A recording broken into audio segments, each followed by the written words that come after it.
Hello students, कैसे हो आप। केमिकल काइनेटिक्स में आपको करा रहा था और केमिकल काइनेटिक्स में लास्ट लेक्चर में हमने जो डिस्कस किया वो क्या डिस्कस किया वो मैं आपको रिपीट करा देता हूं।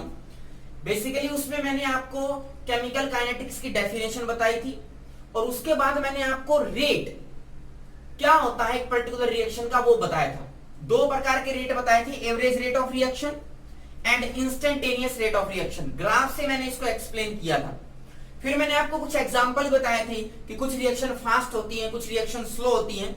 जैसे मैं एक बार फिर से बता देता हूं, जैसे NaOH ये बेस है। अगर मैं इसको किसी एसिड से रिएक्शन कराऊं लाइक HCl तो आपके पास NaCl बनेगा एंड देन H2O। सो जो एसिड बेस की रिएक्शन होती है it is very fast reaction, ठीक है। स्लो रिएक्शन है, वो स्लो कौन सी होती है, जैसे आपके पास सुक्रोज है C12H22O11। अगर आप इसका हाइड्रोलिसिस कराओगे, H2O डालोगे एसिडिक मीडियम में, then it will convert into glucose and fructose C6H12O6 that is glucose plus C6H12O6 again and it is fructose में टूट जाएगा। ये भी बहुत स्लो प्रोसेस है। ऐसे ही अगर आपके पास कोई एस्टर है CH3C double bond O, this is C2H5, ये आपके पास एस्टर है। अगर इस एस्टर का भी आप एसिडिक हाइड्रोलिसिस कराते हो तो ये आपके पास कार्बोक्सिलिक एसिड प्लस इथेनॉल में आपके पास टूट जाएगा, ठीक है। सो ये भी एक स्लो रिएक्शन है। ये दोनों रिएक्शन कैसी हैं? These two are reaction are slow. और ऊपर जो मैंने एसिड बेस की कराई वो भी एक क्या है, वो एक फास्ट रिएक्शन है। कुछ रिएक्शन ऐसी भी होती हैं जो बहुत ही स्लो होती हैं, करीब करीब 2 से 3 महीने में जाके कंप्लीट होती हैं। जैसे rusting of iron. Rusting of iron में 15 दिन, 20 दिन, 1 महीना या इससे ज्यादा भी लग सकता है, ठीक है। सो ये बेसिकली इस टाइप का मैंने आपको कराया था। अब इससे आगे चलकर मैं आपको किसी केमिकल रिएक्शन का rate of reaction find out करना सिखाता हूं और उस पे बेस्ड हम वेरियस न्यूमेरिकल करेंगे। तो मैं स्टार्ट करता हूं। रेट ऑफ रिएक्शन निकालना for a chemical reaction. So suppose करो आपके पास एक केमिकल रिएक्शन है like 4NH3 plus 5 oxygen and it will combine to form 4NO plus 6H2O। ये आपके पास केमिकल रिएक्शन है। सो इसमें आप देखो ammonia and oxygen, these two are the reactant. So जो ही टाइम बीतेगा तो रिएक्टेंट का कंसंट्रेशन समय के साथ डिक्रीज करेगा। कहने का मतलब अमोनिया समय के साथ डिसअपियर होएगा, गायब होना स्टार्ट हो जाएगा। सो रेट ऑफ डिसअपियरेंस कैसे लिखूंगा मैं इसका? Rate of disappearance of ammonia NH3 कितना आएगा? देखो लास्ट टाइम मैंने आपको सिखाया था रेट निकालना, दैट इज dR/dt और माइनस साइन लगाते थे क्योंकि रिएक्टेंट डिक्रीज कर रहा है। तो यहां पर देखो माइनस लगाया मैंने, D for the change NH3, ammonia की कंसंट्रेशन में चेंज अपॉन dt। DNH3 का मतलब change in concentration of ammonia and dt is the change in time. Minus sign क्या इंडिकेट कर रहा है? रिएक्टेंट है, समय के साथ डिक्रीज कर रहा है। उसी तरह ऑक्सीजन भी तो डिक्रीज करेगा। सो rate of disappearance of oxygen कैसे निकालेंगे? कैसे निकालेंगे बताओ। देखो जैसे माइनस DO2 अपॉन dt ऐसे आएगा। उसके बाद आपके पास NO है एंड वाटर है, ये तो प्रोडक्ट में आ रहे हैं और प्रोडक्ट जो होता है वो बनता है। सो उसका हम रेट ऑफ डिसअपियरेंस नहीं निकालेंगे, रेट ऑफ फॉर्मेशन या मैं बोलूं रेट ऑफ अपीयरेंस निकालेंगे। सो रेट ऑफ अपीयरेंस या मैं बोलूं रेट ऑफ फॉर्मेशन किसका? सबसे पहले NO का निकालते हैं तो क्या बोलेंगे? देखो DNO अपॉन dt और साइन किस में आएगा? पॉजिटिव में। सिमिलरली वाटर का निकालेंगे तो DH2O upon dt and this will be positive, क्योंकि आपके पास NO और वाटर प्रोडक्ट में बन रहे हैं। ये जो टर्म मैंने आपके पास लिखी है this is known as rate of disappearance, this is known as rate of disappearance. यहां पर ये NO और वाटर का है, this is known as rate of appearance. या फिर रेट ऑफ फॉर्मेशन। ये तो अलग अलग कंपोनेंट का हो गया, लेकिन अगर मैं पूरी रिएक्शन का रेट ऑफ रिएक्शन निकालूं, क्या निकालूं? Rate of reaction, rate of reaction. तो देखो वो कैसे निकालेंगे? रेट ऑफ रिएक्शन निकालना है in the term of ammonia, तो देखो वो कैसे निकालेंगे? सबसे पहले आपको क्या करना है, जो रेट ऑफ डिसअपीयरेंस था वो देखो DNH3 अपॉन dt। अब माइनस तो आगे लगेगा, जो आगे इस रिएक्शन में मैथमेटिकल कोफिशिएंट है उसको आप 1 में ले जाओ, 1/4, ठीक है? Minus 1/4 DNH3 upon dt, this is known as rate of reaction. उसी तरह ऑक्सीजन के केस को लेकर भी आप रेट ऑफ रिएक्शन निकाल सकते हो। कैसे आएगा? देखो रेट ऑफ रिएक्शन कैसे आएगा? इट इज माइनस ऑफ 1 कितना आएगा? 5, जो मैथमेटिकल कोफिशिएंट है उसको नीचे ले आओ, DO2 अपॉन dt। उसी तरह NO को लेकर की भी आप रेट ऑफ रिएक्शन निकाल सकते हो। कैसे? अब की बार कौन आएगा? पॉजिटिव, क्योंकि रेट प्रोडक्ट का निकाल रहे हैं, ठीक है? तो क्या आएगा? 1/4, जो कोफिशिएंट है वो नीचे रखेंगे, then DNO upon dt। And again for the water, water के लिए कितना आएगा? पॉजिटिव, बिकॉज प्रोडक्ट है ये, फॉर्मेशन होगी इसकी 1/6 DH2O upon dt। This is known as rate of reaction. और जो रेट ऑफ रिएक्शन होता है वो आप रिएक्टेंट और प्रोडक्ट दोनों में से किसी को भी लेकर के निकाल सकते हो। समझ में आया? रेट ऑफ रिएक्शन रिएक्टेंट और प्रोडक्ट दोनों में से किसी को भी लेकर के निकाल सकते हो। जैसे मैंने अमोनिया को लेकर के निकाला, सो आया -1/4। वाटर को लेकर निकाला तो -1/5 लिखोगे DO2 अपॉन dt। NO को लेकर के +1/4, क्योंकि वो फॉर्मेशन हो रही है उसकी, DNO upon dt, and it is 1/6 DH2 upon dt। और एक चीज याद रखना कि चाहे से आप रिएक्टेंट को लेकर के, चाहे से आप प्रोडक्ट को लेकर के अगर रेट ऑफ रिएक्शन निकालोगे तो rate of reaction always equal ही आता है। कैसे? जैसे देखो मैंने रेट ऑफ रिएक्शन निकाला अमोनिया को लेकर के, वो इतना आया, ऑक्सीजन को लेकर के इतना आया, ये दोनों आपस में इक्वल होंगे। प्रोडक्ट के केस में इक्वल आया तो ये इतना आएगा इक्वल, और वाटर का इतना आया तो ये भी क्या आएगा? इक्वल। सो कहने का मतलब ये है, अगर आप रेट ऑफ रिएक्शन निकालते हो रिएक्टेंट को लेकर के या किसी भी प्रोडक्ट को लेकर के, तो वो ऑलवेज इक्वल आते हैं, तो ये सारे आपस में इक्वल होंगे। And this is known as rate law. इसी को हम रेट लॉ बोलते हैं। ये जो पूरी की पूरी मैंने आपको देखो ये जो लिखा है complete, this one, this is known as rate law. और किसी भी रिएक्शन का रेट ऑफ रिएक्शन हम इस तरीके से निकाल सकते हैं। अब ये देखो, इसमें ये टर्म क्या है? This term, this complete term DNH3/dt, this is known as rate of disappearance. So अगर आप rate of disappearance of ammonia को 1/4 से मल्टीप्लाई कर दोगे तो आपके पास रेट ऑफ रिएक्शन आ जाएगा।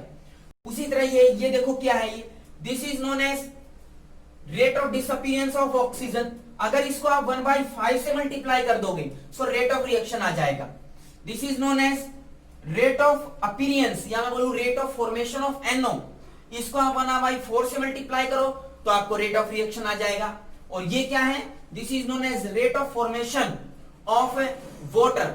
अगर आप इसको 1/6 से मल्टीप्लाई करोगे तो भी आपके पास रेट ऑफ रिएक्शन आ जाएगा। सो आपको बेसिकली ऐसी रिएक्शन बनानी आनी चाहिए, ऐसा फॉर्मूला बनाना आना चाहिए, ठीक है? अब देखो मैं इसी को लेकर के एक न्यूमेरिकल कराता हूं। देखो कैसे न्यूमेरिकल, देखो कैसे इस पे बेस्ड न्यूमेरिकल आते हैं। सपोज करो इस पूरी की पूरी रिएक्शन आपको जो दी हुई है, इसमें कुछ वो स्टेटमेंट आपके पास बता रहा है, कुछ गिवन है। क्या गिवन है वो देखो, क्या गिवन है आपके पास? गिवन है rate of formation of NO। Rate of formation of NO आपके पास दिया हुआ है and it is 3.6 10⁻³ rate of formation of NO दिया है। अब rate of formation of NO का मतलब क्या होता है? देखो rate of formation of NO is equal to positive D NO upon dt, यही तो होता है रेट ऑफ फॉर्मेशन का मतलब रेट ऑफ अपीयरेंस। इसमें हम मैथमेटिकल कोफिशिएंट 1/4 से मल्टीप्लाई नहीं करेंगे क्योंकि वो रेट ऑफ रिएक्शन हो जाएगा, इसलिए सिर्फ बोला है कि rate of formation of NO इतना है, तो मैंने ये लिख दिया और इसकी वैल्यू दी हुई। अब आपसे पूछ क्या रहा है, पूछ रहा है rate of disappearance of ammonia, rate of disappearance of ammonia. अब आपको पता है rate of disappearance of ammonia इस रिएक्शन से कैसे आएगा, it is equal to minus DNH3 upon dt। ठीक है, ये आपको कैलकुलेट करना है, फर्स्ट ऑफ ऑल ये आपको कैलकुलेट करना है। दूसरा एक चीज और भी पूछ रहा है, रेट ऑफ, ये फर्स्ट चीज पूछ रहा है। सेकंड देखो क्या पूछ रहा है, rate of formation of water, rate of formation of water कहने का मतलब प्लस DH2O अपॉन dt आपसे पूछ रहा है। सो ये दोनों चीजें आपको निकालनी है। सो सबसे पहले आप इसका रेट ऑफ, जो मैंने बताया था रेट लो, वो लिखना सीखो। कैसे कैसे लिखेंगे, देखो कैसे आएगा, इट इज 1/4 माइनस, आगे लगाएंगे रेट ऑफ जो रिएक्शन आएगा that is known as rate of reaction. वो क्या आएगा, वो आएगा इट इज इक्वल टू, सबसे पहले तो इसको लिखो कितना आएगा 1/4 minus DNH3 upon dt is equal to 1/5 minus DO2 upon dt is equal to plus 1/4 DNO upon dt is equal to 1/6 positive DH2O upon dt। ये आपके पास आएगा, ये सारी चीजें इक्वल हैं, समझ में आ रही है बात। अब देखो DNO अपॉन dt आपको दिया हुआ है, कहने का मतलब ये टर्म आपको दी हुई है इतनी, कितनी 1/4 इंटू कितना दिया हुआ है 3.6 इंटू 10⁻⁻³ ये दिया है। और पूछ क्या रहा है, rate of disappearance of ammonia ये पूछ रहा है। तो इन दोनों इक्वेशंस को आप इक्वल कर दो। कैसे कैसे इक्वल करोगे, देखो बिल्कुल सिंपल है, -1/4 DNH3 upon dt is equal to, this is first one और ये थर्ड वन, इसको इक्वल करो, प्लस 1/4 DNO अपॉन dt। समझ आई बात। अब देखो 1/4 से 1/4 कैंसिल, क्या बचा minus DNH3 upon dt is equal to plus DNO upon dt। और आपके पास DNO अपॉन dt की वैल्यू पता है, देखो ये DNO अपॉन dt ये रहा, this is DNO upon dt, इसकी जगह ये रख देंगे कितना 3.6 10⁻⁻³ सो आपके पास rate of disappearance of ammonia आ गया कितना 3.6 10⁻⁻³ पर देखो यहां पर माइनस साइन लगा है, अगर मैं इसको रिमूव कर दूं तो यहां पर माइनस साइन लग जाएगा। This is your first answer, rate of disappearance of ammonia 3.6 10⁻⁻³। ये जो आगे माइनस का साइन लगा है ये सिर्फ आपको ये बताएगा कि रिएक्टेंट जो है वो अमोनिया है और वो धीरे धीरे कम हो रहा है।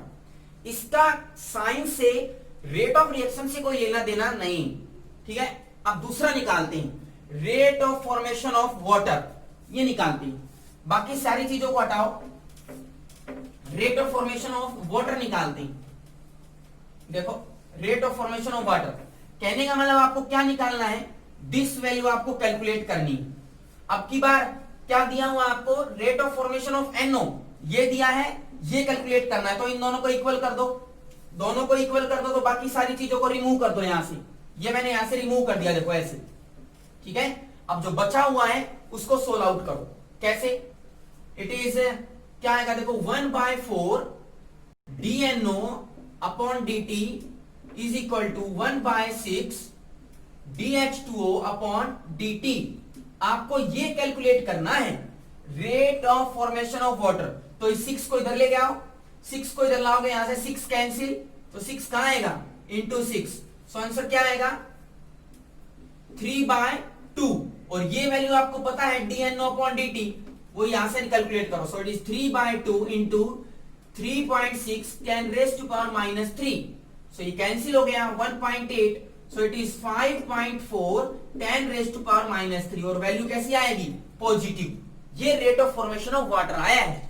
पॉजिटिव वैल्यू आपको सिर्फ इतना बताएगी वाटर प्रोडक्ट की फॉर्म में बन रहा है, और वहां पर नेगेटिव वैल्यू आई थी उसका मतलब सिर्फ ये था कि रिएक्टेंट है वो कंज्यूम हो रहा है, उसका रेट से कोई लेना देना नहीं है।